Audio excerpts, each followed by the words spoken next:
Welcome everyone to my channel. Today I've brought you a very interesting brand of car, and this is what we're going to take a closer look at today. This is the Eunos Roadster. This is the model we're going to unbox today, and I'm going to tell you a little bit about the history of the Eunos and its downfall. Sit back, follow me, enjoy the video.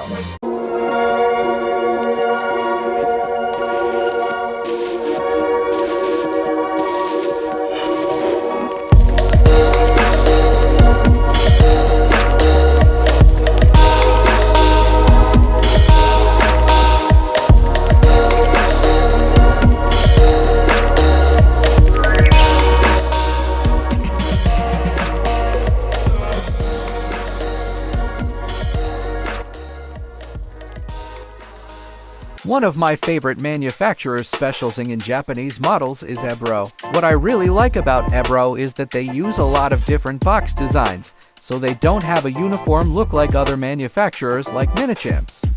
The other thing I really like is that many models have functional parts. The Ebbro in 1/43 scale is one of my favorites, not only because of that but also because they make special Japanese cars.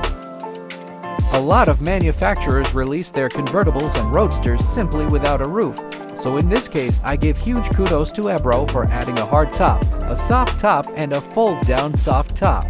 I really like the details of the model, especially the old 80-90s popular BBS rim set. There's simply no car from this era that doesn't look good. As you can see, this model is quite rare, a limited edition of 1,000 pieces if you believe the number on the base of the model. This is quite a small number in 1/43 scale. What's also unusual in this scale are the working pop-up headlights, which I think are very nice. Perhaps the weakest part of the model is the chassis, but it's forgivable with such detail. Now let's take a look at all the roof variants and take a closer look at the interior.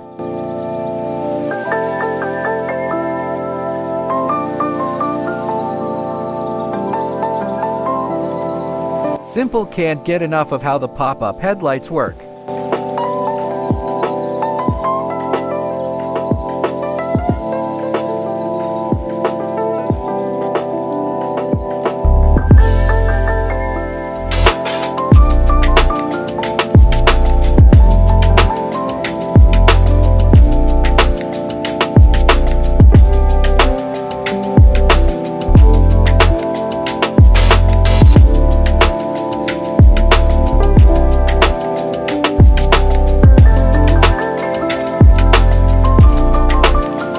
That's it for this beautiful little Eunos Roadster.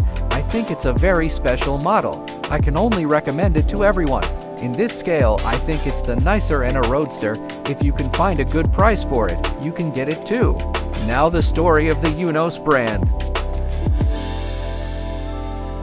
The Japanese car industry has been a visible dot on the car manufacturer's radar screen since the 1970s. Better and better cars were being produced and many models were being exported all over the world. During the oil crisis of the 70s, America was sucking up these economical, reliable, modern little Japanese cars, and by the 80s they were a pretty serious threat to the US car industry, but the Japanese didn't stop there. The bar was raised and the goal was to move into the premium and luxury segments. Both Toyota and Nissan started to develop their own premium brands in the 1980s, and they wanted to be in the same league as BMW and Mercedes. However, these models were more difficult to sell in USA with a Toyota or Nissan logo, so the Japanese started to expand outside Japan with new names. Thus Lexus was born, Infiniti, and the Acura. Mitsubishi tried a different approach to increase sales, so they teamed up with Chrysler to produce Mitsubishi models under US brands in addition to export models. But what about Mazda?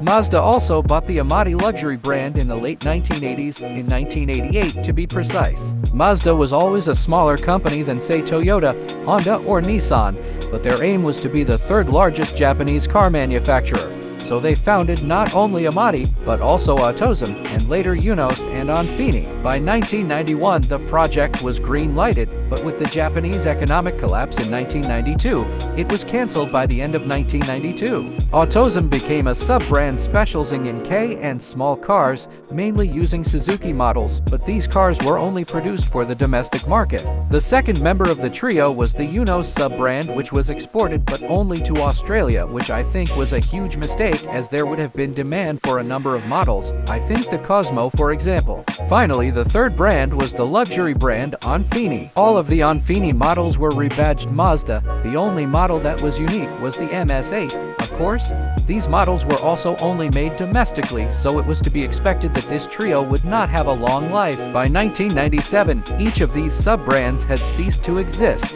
Let's take a look at the Eunos models that appeared during this short period.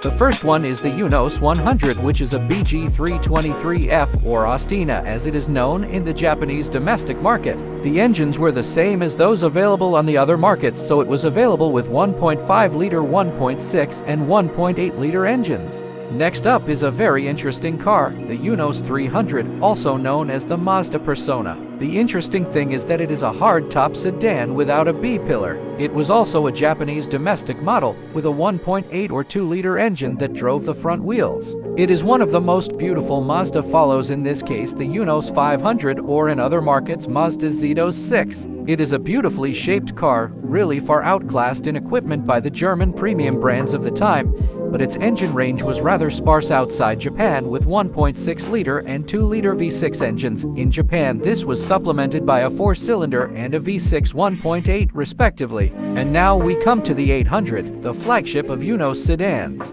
This model has already been exported, but only to Australia. Engine range, it was no different to the Zetos 9 or the Millennia. The only V6 engines were a 2-liter V6 from the 500, a 2.3-liter Miller Cycle V6, and a 2.5-liter V6. We come to one of my all-time favorites, Eunos Cosmo. There's more genius in this car than in few others. The sequential twin-turbocharged Wankel engine, familiar from the RX-7, was the entry-level engine with 2 rotors, and the top of the range was the only production 3-rotor version, a technical masterpiece and a beautiful object. The next one is an adorable little 3-door coupe that always reminds me of a rounded little second-generation CRX. This is the Eunos Presso. It was available under many names as M, a Z3, or Mazda a Z3, and was also known as the Eunos 30X, but we in Europe only know it as the MX3. Its engines consisted of 1.5-liter and 1.6-liter 4-cylinder engines, and you could also buy a 1.8-liter V6. And finally, we come to the main character of today's video, the Eunos Roadster, better known as the Miata or MX-5. Essentially, the two cars are exactly the same, just with a slightly higher level of equipment. Not much has changed in the engine department either, powered by the 1.6 and 1.8 engines familiar from the other NAs, but how nice it would have been to have at least had the MX-3E's 1.8 V6 at least under the Eunos brand name, but anyway, that's just fiction. And now we have reached the end of the video. Thank you for your attention, and I look forward to a new video next Friday. I want to know what you think. Please write in the comment section which is your favorite Mazda or Eunos model. Thank you for watching my video. If you like my video, please like it. If you haven't already, please subscribe. And if you don't want to miss out on similar content, please hit the bell icon. See you in the next video.